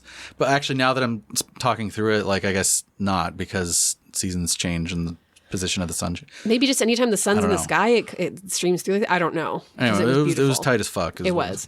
And so that landed on a microphone, and a person was sitting there leading the Sankirtan. They had a harmonium, which we talked about. It's kind of like a little handheld floor accordion that makes a very consistent sound. It doesn't stop. It sounds like an accordion, kind of. It sounds like a more droning accordion. Well... because it doesn't stop. Droning, droning sounds negatively connotated. It doesn't. I get what you mean. It's it's a consistent sound versus a. Yeah, it's not doing rum-pa-pa. It's not doing oompa music. And next to this person chanting, there was somebody joining on drum, a specific kind of drum, and just then a hand drum, and then there were a couple other people sitting. Maybe more off to the back, and that's kind of where we sat. And the floor was beautiful marble, well-maintained marble. I was really jealous because we were sitting on chairs and the marble looked so cool. There were little mats that you could take to sit. Most people were sitting directly on the floor. Some people were sitting on chairs. But they did have mats. They also had, if you didn't bring your own drum, there were 2 drums you could borrow. Local drums. Communal drums. Yeah. And it looked like there were also communal, little finger cymbals or hand cymbals. Yeah, yeah. And there was a life-size statue of Srila Prabhupada kind of off to the side, very lifelike. Yeah. At first I thought there was a person Madame there. Tussauds. But it was, Madame Tussauds of their... And that's the founder, right? That is the founder of the Hare Krishnas. Okay. Now... this is going to take a long time. Can you go over all of the things that they were chanting with just be comprehensive about it? We were there for an hour listening to the chants. Yeah. The chants went on for, I think, almost 2.5 hours. So yeah, because it went on after we. So I might not be able to recall exactly everything that they were chanting, but it, from what I do remember, it was Hare Krishna, Krishna Krishna, Hare Hare. And there was a third whole word. Hare Rama. Yes. Hare Rama, Rama Rama, Hare Hare, and then that would repeat, and then they would do that again. And okay, then they so would do I'm that sitting here again, being cheeky about the and then fact they would do that again, that there's and then only they three would do words. that again. But it sounds like from what you're saying that it's, even though there are only 3 words in their various chants, there is a variety of like combinations of those words. No, that's the chant, dude. That's the way the chant always goes in that. Yeah, that's what I'm saying. I didn't know that. Actually, I didn't. Yes, that is the chant. Even though I heard it for like almost an hour today, I didn't pick up on the fact that it was like always those words in those orders. It was written on the wall twice. I don't read things. It was written on a plaque. I'm barely literate. It was written in the banners all around. It has to be on magic I've said it cards, to you or else on the I won't know. podcast before. Yeah, okay, yes. It's the chorus of the George Harrison song. Yes, I guess I didn't put together that it's always that is the chant. Those in that order. Yes. I thought that there was like some more, and maybe I was like led astray today because today felt so improvisational, because like the melody, you know, like the tune that they were sort of singing everything to, they definitely improvised on that, and they improvised on the beat and the pace. So maybe I just like got it in my head that they also improvised like different combinations of Hare, Krishna, and Rama. Interesting. Yeah, I think that's just I fucked up. I think you fucked up because that is like I'm stupid. The foundational chant of this organization is specifically that chant. I will say this. If anybody else had the incorrect impression that I did, please email so that I can win an argument with my wife. Also went and sat and listened to it for an hour. I don't think that we need to be really specific about this. I think I just need some ammunition. So, okay, we go in, we hear the chant. And again, there's maybe 4 people participating in the, like directly in the Sankirtan at this moment. And then some other people kind of off to the back. And when we got there and we sat there for like 10 minutes, I was like, all right, this is going to be, I think we're done soon. Yeah. And then more and more people started joining. And like, for me, it became more and more engaging because people would come in. Generally, there was some sort of one or two at a time. Like it wasn't like it was a steady stream. It was just a steady stream. Yeah. People would come in, 1 or 2 at a time, like you said. And usually there was some sort of like reverence or supplication before the various altars and statues. A few of the folks were laid full prostrate on the marble floor several times, which I did notice was very interesting. And also I was jealous because the marble floor looked cool. Yeah, some of the folks would do a full body, like flat face down on the ground, which I'd never seen before as a form of worship. And at first I only saw like one person do it, and I thought maybe this is just that person's like personal worship but then style. we saw a second person do it. Yeah. And then we saw a second person, then 10 people did it by the end of our time there. So people would kind of come in, give their honor to whoever, to Krishna, and then they would join the chant. They would just sort of like hop on in, and like one dude had like a second drum, and then another one had a violin. The violin was beautiful. The violin was dope. Yeah, and also like I want to be clear, like they were not bad. Like, it was really, I'm like, okay, I see why George Harrison wanted to make a record of this. Yeah. Because it wasn't just like somebody sitting around going, Hare Krishna, Hare Krishna, Hare Krishna. They were singing these chants. Yeah, and whoever these folks were, like, had sung some beautifully. Talent. Like 1 or 2 of them, had like a gorgeous voice, actually. And there was, like Chris said, a variety of tempos or melodies, and they were, kind of this group improvisation in terms of the music coming together. And usually it was kind of like a call and response thing where one person who had the mic would kind of set the chant, like, here's how I'm going to do the chant. Like, I'm going to sing it to this tune, and then it would come back around and everybody would join following in that same tune, and that would go on for kind of however long, and then they would switch to something new. And there were times where it was much more slow and subdued, and then it would build. It was almost to like this, the person singing was like a conductor in that sense. Like they sort of like set the tempo. Like everybody would like, it didn't. You say call and response, but it was like it was very fluid. But they definitely like set the table. Whatever conductors do, I don't know. my favorite part was when they would kind of grow into this more like frantic, feverish, like climactic, like, all the drums are going and they're going really fast and they're saying the chants really, really fast and the cymbals are going. And it's like, it was like, there were times where I was like, oh, I'm moved here. I am moved. And especially when people started coming in and filling it in and, people are hugging each other and somebody gets up and starts dancing. And it just was like, the worship was very clear and it felt like, you made a joke about this when we were there and I was like, singing its praises. Singing, haha. It was like the, quote unquote, the best parts of church. Right. When we got out of there, I was like, and I thought Catholic masses were repetitive.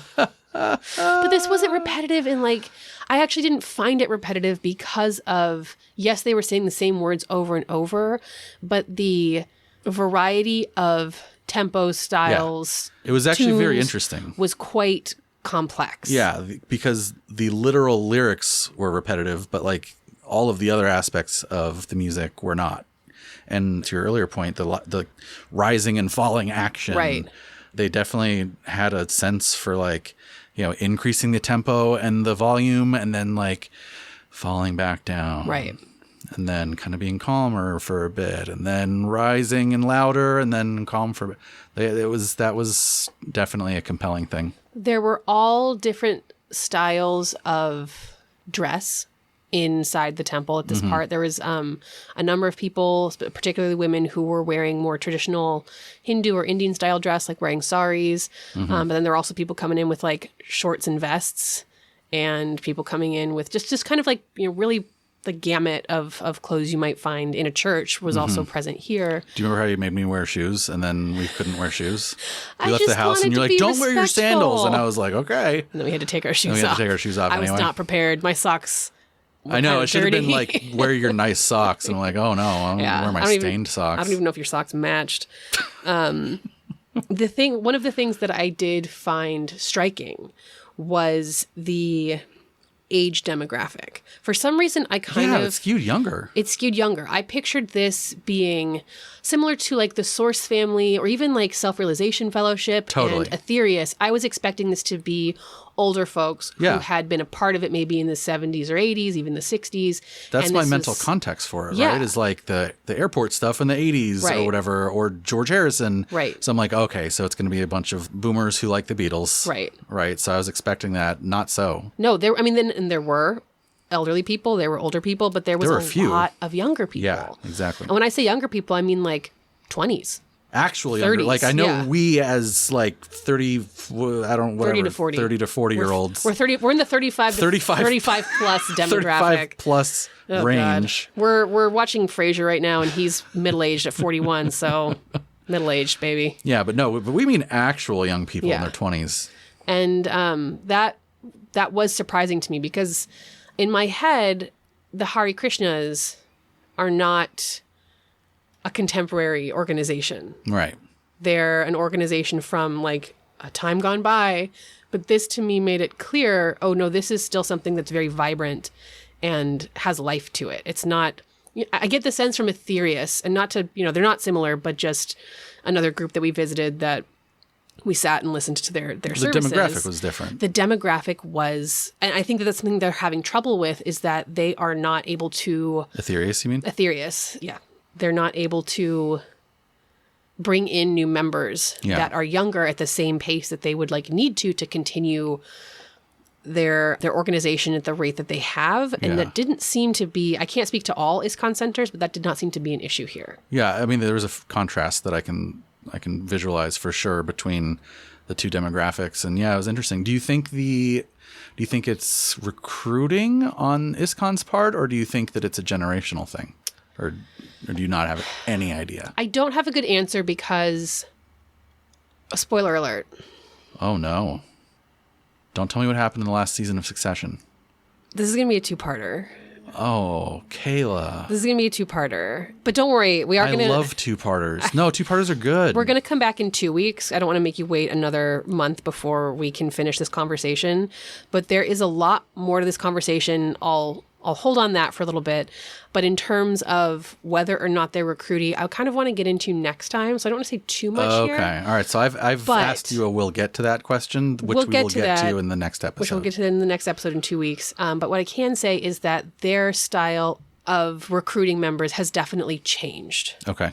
Especially since those early years where their first idea or their first kind of method was go out and be in public, find George Harrison, get a record deal.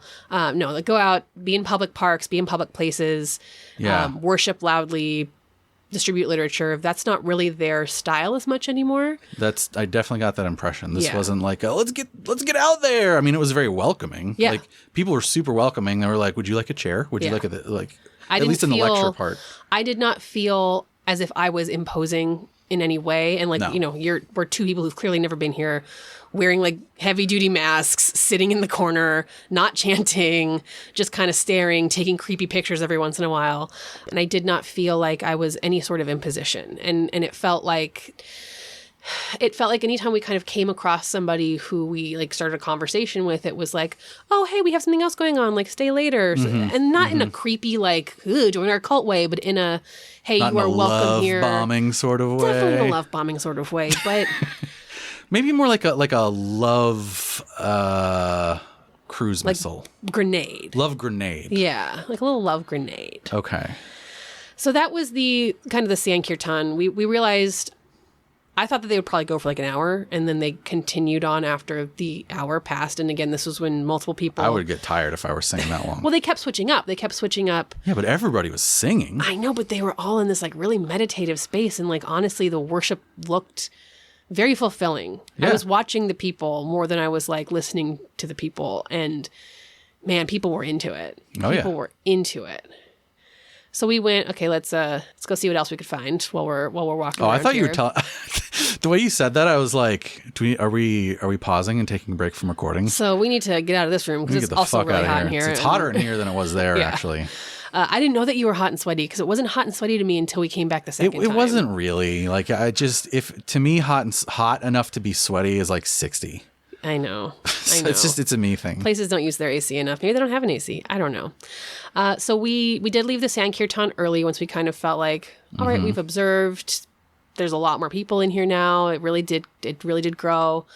And we went then to go eat lunch at the... Wait, first, we did one thing first. Wait, what did we do? We went to I guess it's not super important, but they have a little garden. I mean, they have a bunch of things. Oh, yeah. Okay, actually, we did two things before we went to eat lunch. So the next thing we did was we went to the Srila Prabhupada's memorial garden, which was... Oh, I didn't know that was a memorial garden for him. It was specifically built for him to enjoy when he was at this temple. So this ISKCON center was built in 1970, so when he was still alive. Okay. When he was still going around and building centers and being a really active participant in the organization. Was the enormous orb weaver spider part of the memorial? I think it was just part of the garden. It's part of that. I mean, yeah, actually. So the garden was built kind of to be a place for him to have some quiet when he was visiting this particular center. There's also, we did not get to view this because it's available only by like private tours. There is also, his private quarters are still on site and kept as they were when he used them.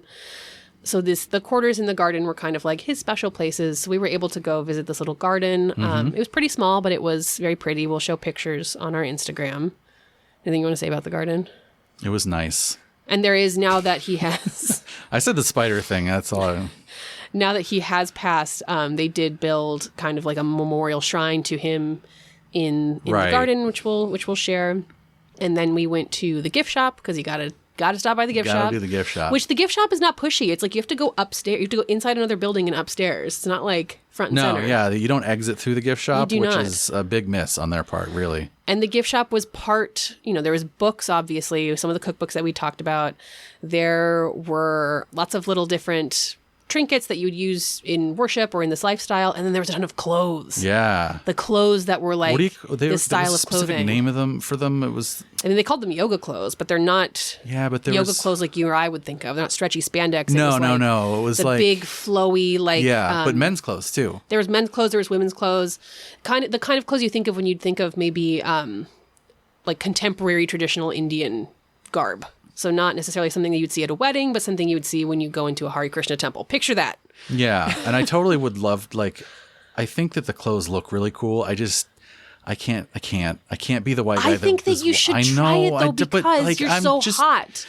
You're so hot all the time. I know that I'm very hot. I mean, okay, you're physically very attractive, and also, you run hot. I think that flowy clothes would do well for you. I know, it would be good. It's just like I'm walking around as the white guy in the Indian clothing, man. I know, man, but look, it's hot. Okay. We're going to die. That's true. Do you really want to only wear khakis the rest of your life? I don't want to be sweating until I die, even though that's exactly my fate. So after visiting the little gift shop, we were able to go downstairs and have lunch at Govinda's, which I believe all of the restaurants attached to the ISKCON centers are named Govinda's. It's just the name of the restaurant. It's like Demolition Man, where all restaurants are Taco Bell. It's very similar. Except all restaurants are Govinda. So yes, just like Demolition Man, Govinda's, Taco Bell, all the same. Do you want to describe Govinda's? Actually, I want to describe Govinda's and then extend that to the rest of their... It was like clean as fuck in there. Extremely Holy sanitary, shit. Hygienic, and clean. It was so clean. It was like the cleanest restaurant neat and tidy. I've been at. Yeah, like clean and tidy. Yeah, and like so was the garden, and frankly, so was the worship center. It was like the floor was like spotless. So like props for that. But yeah, it was. I mean, aside from like gleaming pristine, it was similar-ish. It had marble floors as well.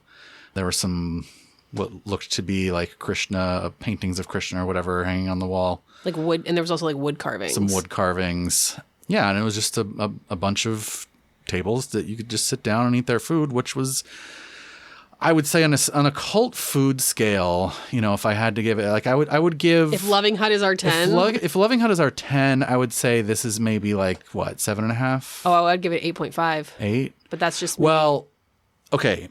I would give the not samosa. What was it called? Okay, so you're jumping ahead of us. So what we did first was we walked in. We're talking about the restaurant. Yeah, but you're jumping ahead to where we've already gotten the food. We got to talk about the process of getting the food. Right. So we walked in. So before the pandemic, this used to be a self-serve buffet where it was like, $4 a pound or whatever. And now it is, you are full served. Full service buffet. Full service.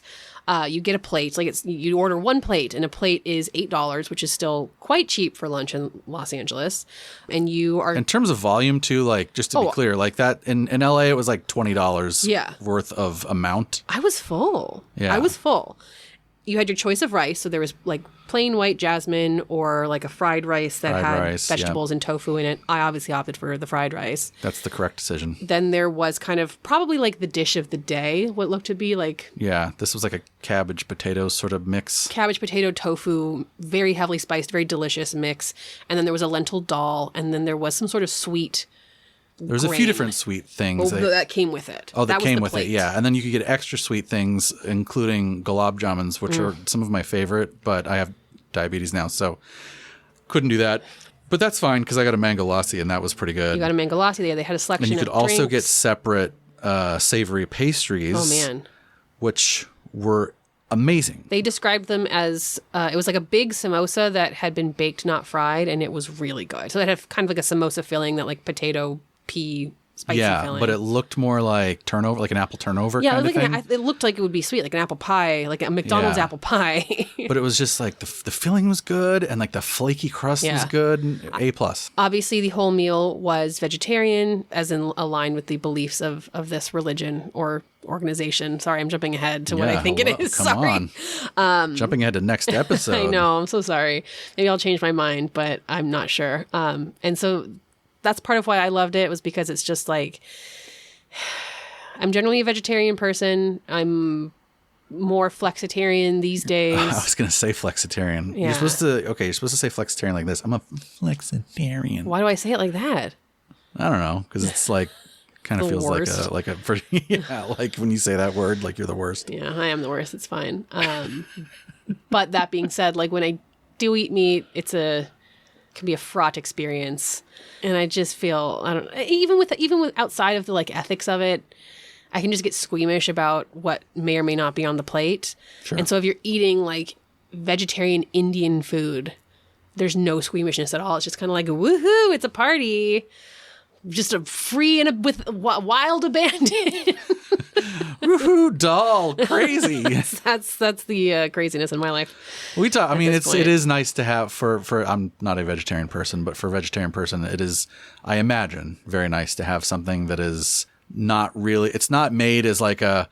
All right, we'll grudgingly take the meat off this sandwich. Right. It's more like no. This is the dish is made this way. This is just what the dish is. This is the ingredients. They just are vegetarian. And I think they did a really good job with that. Like, it's not the same kind of thing as Loving Hut where you go and you like have a selection of dishes and you order what you want off the menu. This is you get a plate and it's like a cafeteria kind of situation. Yeah, they put on the plate what you're going to get, and we sat and ate, and it was delicious. I got a pineapple spindrift, which I never had before. That's not particular to Govinda's, but delicious pineapple. I was taking a chance there. It still bears mentioning. It was good. The restaurant did get a little fuller than I expected because, as we mentioned, on Sundays at ISKCON centers, they do as part of their like Sunday worship program, they do like I think it's free. They do a feast at the end of it, like where they take the food that they probably serve at Govinda's and like share it amongst the wider congregation. So I was surprised that people were there eating while we were there because we were kind of avoiding the crowds. What did we do next? That's when we went over and saw there was a bunch of shoes in the shoe rack at that point because people were going into the temple area for the lecture. We weren't going to stay for the lecture, you guys. We were kind of like, we got to go home. It's hot. It's Sunday. I've been out of the house for 2 hours. That is way too much. But multiple people, and this is why I would easily join a cult. Multiple people that like worked there and were also obviously adherents told us like, oh, hey, there's this like really famous guru that like he's never here. He travels all over the world. He's never here. He's coming to do a lecture. Like I'm gonna take off. Like I'm working at the museum over here. I'm gonna take time off to go listen to him. You should go listen to him. Yeah. So we were like, okay, I guess we kind of have to then. I guess we have to. And so when we had left the temple during the Sankirtan, there was probably 25 people in there. Yeah. When we walked back in, there was 200. Yeah, I'd say it was about 200. And everybody at that moment was prostrate. Is that the word? Prostate? Were they all prostate? They were prostates. Everybody was getting their prostates checked. It was amazing. That's a cult for sure. When we walked in, everybody was kneeling, foreheads, hands to the ground. It looked as if there was maybe a group elder that was leading kind of like the end of the kirtan. There was another ritual that went on while we were eating lunch, I believe called Arti. And I think, I could be wrong, but I think that is what is called a deity viewing. It's just, it's another form of ritual and worship that they do throughout the week. It's the next part of Mass. And it's the next part of Mass. So we go in, we sit down. I'm freaking out because I'm like, I have COVID now because this is 200 people in a closed space. It was a touch crowded. And I will say the kirtan, they kept the doors open, which was really helpful to me psychologically because I was like, oh, there's airflow. They closed them up. Later on. It was all closed up. Yeah. And, there was some like church, there were some regular announcements of like, here's things that are coming up. Here's people that need help right now, that kind of thing. And then he introduced the guru who was named H.H.S.B. Keshava Swami. And let me read you. He's from London, right? Yeah. So let me read you the little like blurb on the Instagram post. Svayam Bhagavan Keshava Swami is a spiritual author, community mentor, dynamic teacher, and worldwide traveler. In 2002, after graduating from University College London with a BSc in information management, he adopted full-time monastic life to expand his knowledge, deepen his spirituality, and share these timeless principles with the wider society. In 2022, Keshava Swami accepted vows of lifetime renunciation. Nowadays, he is a globetrotter. You gotta renounce. Teaching in universities, corporate firms. That doesn't sound like Steve Jobs, for sure. That sounds like Silicon Valley shit there, yeah. Government organizations and spiritual communities bringing wisdom to the places which need it most. So, I need wisdom. I need it real bad. I need it real bad. And I didn't get it today because we didn't really stay very long. I just could, okay. No, I don't. Listen, I agree with you. We were sitting down. Somebody offered us some chairs, which is very nice. They also offered us copies of the Bhagavad Gita because we had never been there before. We were totally just going to be there for like 2 minutes just to kind of like peek. But then after they were like, here, please have a chair, please. Have a book. We were like, okay, well, that sticks us here for a good 10 minutes. Now, I went into it thinking we were going to jump right into lecture, and instead we jumped right into another song. I know.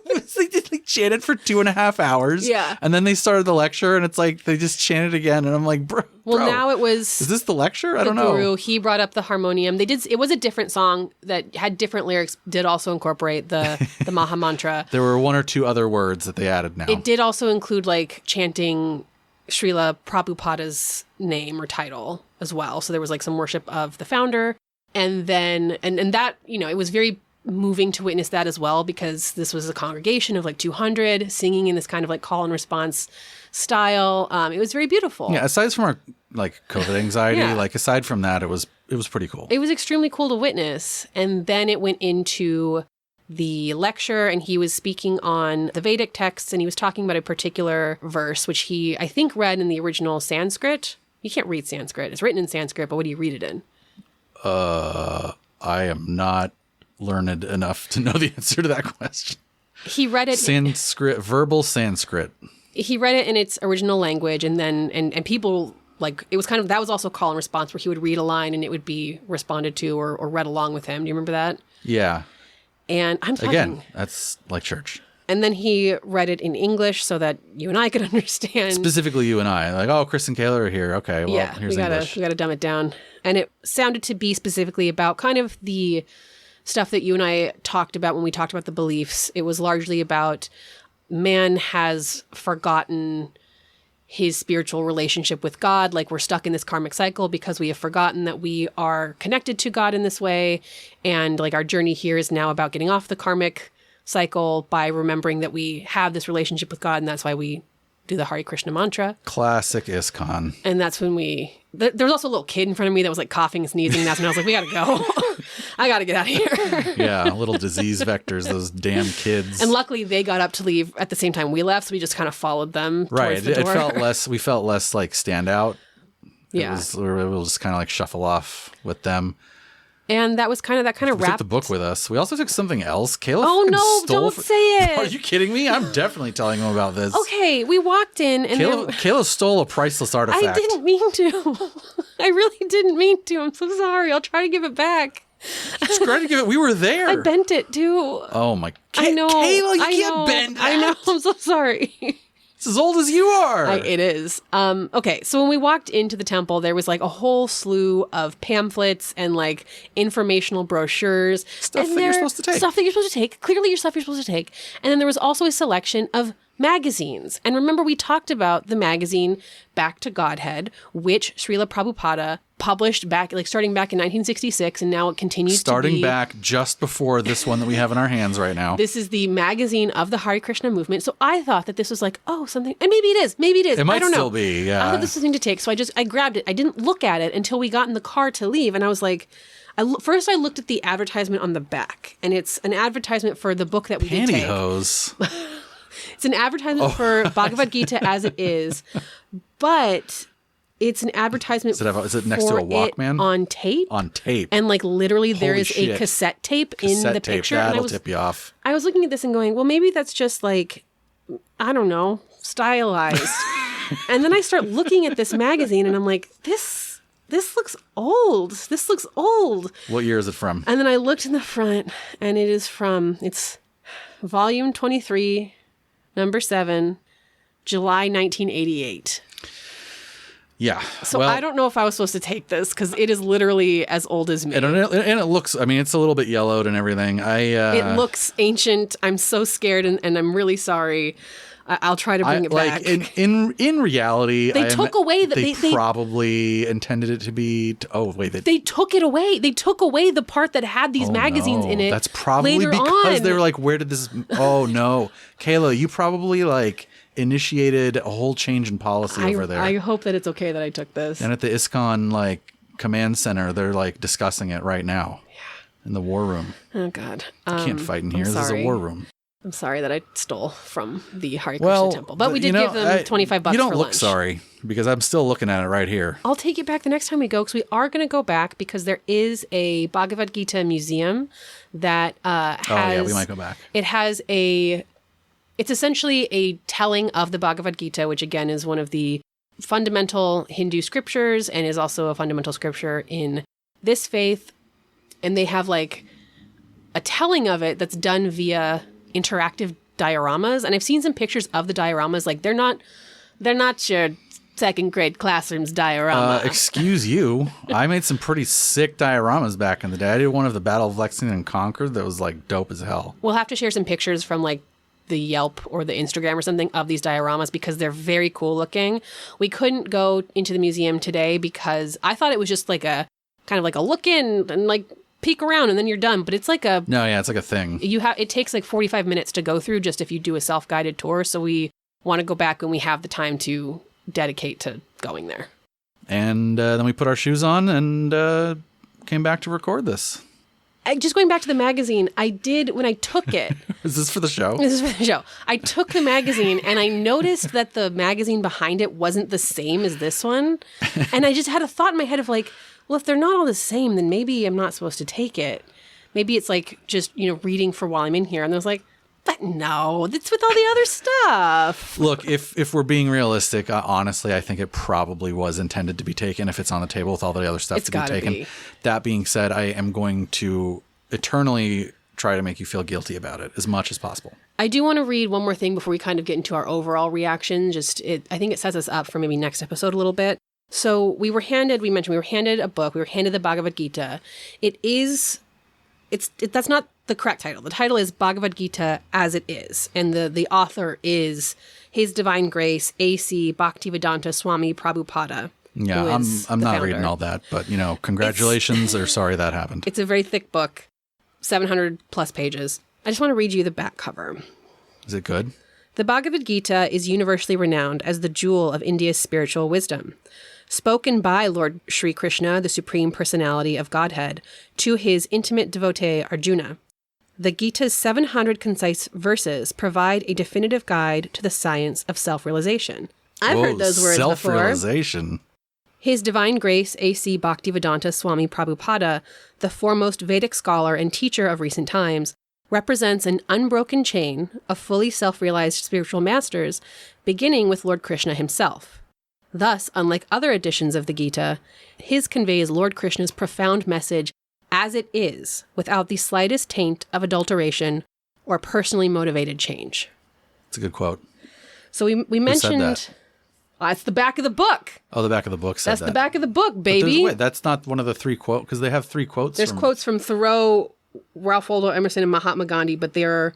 That's not what you read. No, and these are all just about the Bhagavad Gita, not the Bhagavad Gita as it is. Which is the thing you're holding. Yes. So the reason I wanted to read that is because we did talk about how Srila Prabhupada was believed to be an avatar or somebody who has direct ancestry with Chaitanya Mahaprabhu, who is the, I think, 15th century Indian scholar and guru who founded Gaudiya Vaishnavism, which is, again, this like monotheistic style of Hinduism. Mm-hmm. And that guy was believed to be an avatar of Krishna. So when they say this is a direct line, I think that there is some belief in this organization that like Srila Prabhupada is a version of Krishna who is being worshipped here. I don't want to like make this seem like, oh, I'm saying that they're worshiping this guy because I think he's Krishna. I don't really know. But what I am saying is that it's a little bit like Jesus and God. It's less that, and it's more like they're saying that this is the real Bhagavad Gita because our guy wrote it. And he's actually, so the Bhagavad Gita is supposed to be the word of Krishna. Right. And this translation of it is the exact translation because our guy is actually Krishna. So this is as it is. It's not quote, so he came adulterated back or as this guy to translate his own book into English. Without the slightest taint of adulteration or personally motivated change. To me, that says a lot when you're saying Unbiased. like, no, this is not biased at all. There's there's no personal motivation here. This is literally Krishna's word because our guy wrote it. I want to get into a good translator is like make or break, man. This is true. Like, this is true. We'll dissect that a little bit more when we get into part 2, but I just wanted to point that out here. So, any other takeaways you had from our visit to the Hare Krishna Center? They're a very musically talented group of people. That's my main takeaway. That and like the pastry was delicious. I don't know. I guess I'd go again. I could see myself going again. Nice. It was just nice. Yeah. And it was just more fun than like, I'm sorry, it was more fun than like a regular, Christian church that I've been to. Christian churches are not that fun. Okay, well, you've been to my Catholic church, so that's part of the problem. And I've been to like the new agey, like Protestant. like the you know who else did blah blah blah. Yeah, like I'm a cool church. Like we're in a warehouse. I'm a cool 24-year-old Someone's going to play guitar pastor. and close their eyes. Yeah. So I've been to that, and I've been to Lutheran churches and Sunday school shit as a kid.